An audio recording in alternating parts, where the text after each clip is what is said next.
प्रणाम नानाश्री। प्रणाम प्रणाम। कहो कृष्ण, बलराम के विवाह के प्रबंध कैसे चल रहे हैं? विवाह के प्रबंधों के लिए तो आप बिल्कुल चिंतित मत होइए नानाश्री, सारे प्रबंध चरम पर हैं। जी हाँ, सब कुछ अच्छा चल रहा है। मैं बस आपसे एक निवेदन करने आया हूं नानाश्री। कहो कृष्ण। मैं चाहता था कि हम एक भव्य सभा बुलाएं, ऐसी सभा जिसमें मथुरा नगरी का हर एक नागरिक उपस्थित हो। किंतु कृष्ण किस लिए? युद्ध चल रहे हैं, बलराम के विवाह का कार्य भी है और भी बहुत सारे कार्य हैं, ऐसे में सभा क्यों? मुझे ज्ञात है अनेक कार्य चल रहे हैं, किंतु ये अत्यंत आवश्यक है नानाश्री। अरे हमारे दाऊ का विवाह है। ऐसे में मैं चाहता था कि मथुरा की समस्त प्रजा को मैं स्वयं निमंत्रण दूं। एक ऐसा निमंत्रण देना चाहता हूं जो कभी किसी राज्य ने अपनी प्रजा को नहीं दिया होगा, बल्कि ऐसा निमंत्रण होगा जो कभी किसी व्यक्ति ने दूसरे व्यक्ति को न दिया होगा। ऐसा क्या कहने वाले हो तुम समस्त प्रजा से?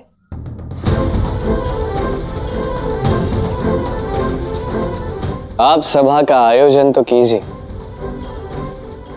कुछ ऐसा कहूंगा जिससे आप सभी अचंभित हो जाएंगे।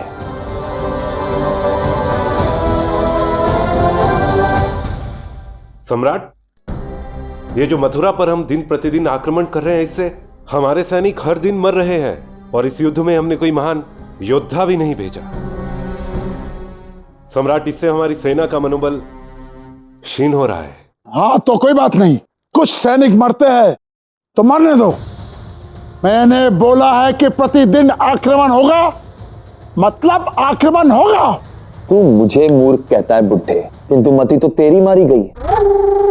सैनिक क्या पेड़ में उगते हैं जो उन्हें मरने दे? छोटे छोटे आक्रमण चलते रहने दो मथुरा पर, जिससे उनका ध्यान बटा रहेगा। बलराम के विवाह के मध्य में हम एक बड़ा और घातक आक्रमण करेंगे। शत्रु को समझ में नहीं आएगा और उन सब का अंत हो जाएगा और हम मथुरा पर विजय प्राप्त कर लेंगे। मगध सम्राट जरासंध की जय हो। मथुरा से संदेश आया है।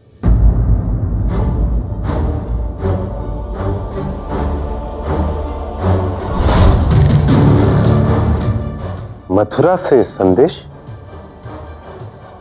अर्थात हमारे शत्रु ने हमें संदेश भेजा है सम्राट।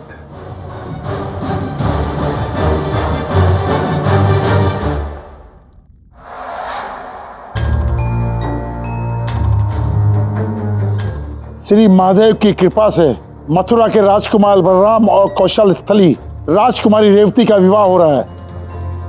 स्थान मथुरा, तिथि प्रथम प्राण आने वाली नारायण एकादशी। विवाह में आपके आगमन की प्रतीक्षा रहेगी। आपकी उपस्थिति दोनों राज्यों के लिए एक शुभ और ऐतिहासिक युग का आरंभ होगा। ये कृष्ण तो इस निमंत्रण से हमारा उपहास मना रहा है। अभी उसके संदेश वाहक का सर काटकर लौटा देते हैं इसको संदेश के रूप में। रुक जाओ शिशुपाल।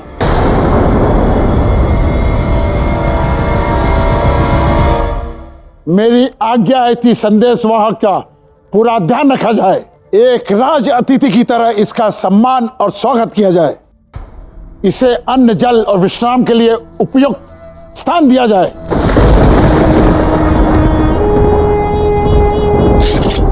यदि अपने शत्रु के संदेश भाग की इतनी ही आप भगत करनी थी तो अपनी शैया दे देते, थोड़ी देर वहां पे विश्राम कर लेता हूं। मूर्खों से घिरा हुआ हूं मैं, कुछ समझते ही नहीं तुम दोनों। ये विवाह का नहीं, संधि का प्रस्ताव है। ये देखा नहीं पत्र में क्या लिखा है? एक ऐतिहासिक युग का आरंभ। प्रतिदिन हो रहे आक्रमण से वो भी थक चुके हैं और युद्ध का अंत चाहते हैं वो लोग। हम संधि करेंगे और बलराम के विवाह में भी जाएंगे। तुम उस कृष्ण के भाई के विवाह में जाओगे जो मेरा काल है, जिसने तुम्हारे जमाई को मारा, जिसने तुम्हारी उन दोनों बेटियों को विधवा कर दिया। सम्राट नहीं हो तुम, कायर हो कायर। भयभीत हो चुके हो तुम उस कृष्ण से। अरे मूर्ख, अगर हम बलराम के विवाह में जाएंगे तो उन्हें लगेगा कि हम उनसे संधि कर रहे हैं, किंतु पता है हम उनके विवाह के उपहार में क्या ले जाएंगे? हमारी समस्त सेना। उस विवाह में सभी का अंत होगा। वहां सिंदूर नहीं लगेगा, रक्त बहेगा, रक्त।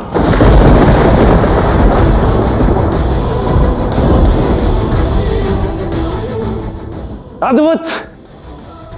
मान गए बुढ़े, मान गए। तुम तो सबसे नीच और दुष्ट राजा हो। मैं तुम्हारे साथ बलराम के विवाह में रक्त की नदियां बहाऊंगा और उसके पश्चात उस कृष्ण के रक्त से उस रुक्मणी की मांग भरूंगा। रुक्मिणी।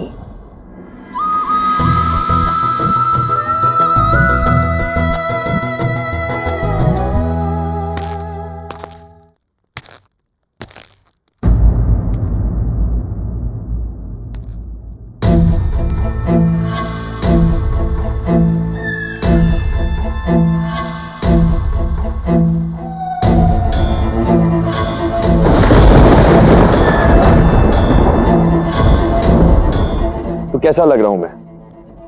रुक्मिणी। देखो, कृष्ण की भांति मैंने मोर पंख भी लगाया है। देखो, बांसुरी भी लेकर आया हूं मैं।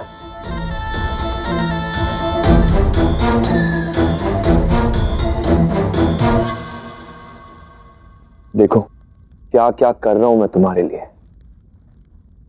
तुम्हें रिझाने के लिए मैं उस कृष्ण के जैसा बन गया हूं।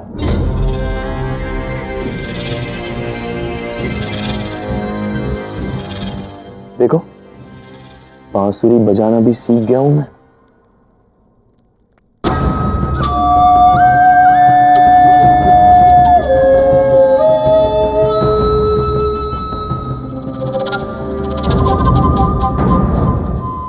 क्या हुआ? धुन अच्छी नहीं लगी? अश्व की खाल पहन लेने से गधा अश्व नहीं बन जाता शिशुपाल। बांसुरी और मोर पंख धारण कर लेने से तुम जैसा क्रूर, तुम जैसा मूर्ख कृष्ण कभी नहीं बन सकता।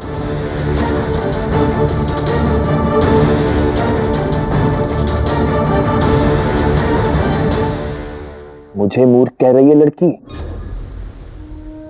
विवाह पश्चात सबसे प्रथम तेरी जीवा कटवा दूंगा। शिशुपाल!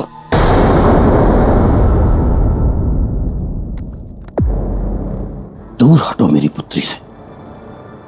अरे ओ वृद्ध महाराज, तेरे कारण मैं अपने होने वाली पत्नी से उचित प्रकार से बात नहीं कर पा रहा हूं, मिल नहीं पा रहा हूं। दीवार बनकर मध्य में खड़े हो तुम हमारे। सैनिकों, रुक्मणी को उसके कक्ष में लेके जाओ और विवाह के लिए सज्ज करना आरंभ करो तुरंत।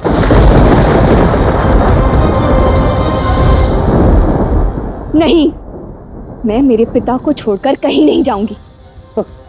रुक्मिणी, अब तुम अपने पिता की नहीं,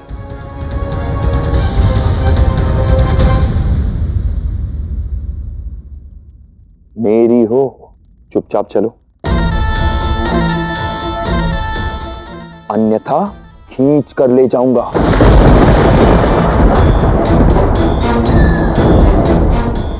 शिशुपाल!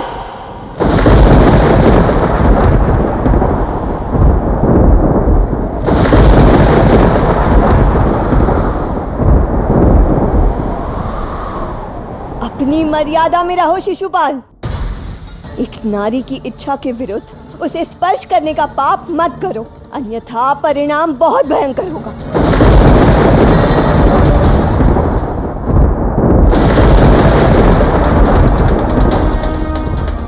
मेरी इच्छा के विरुद्ध मुझे स्पर्श करके तुमने मेरा अपमान किया है शिशुपाल।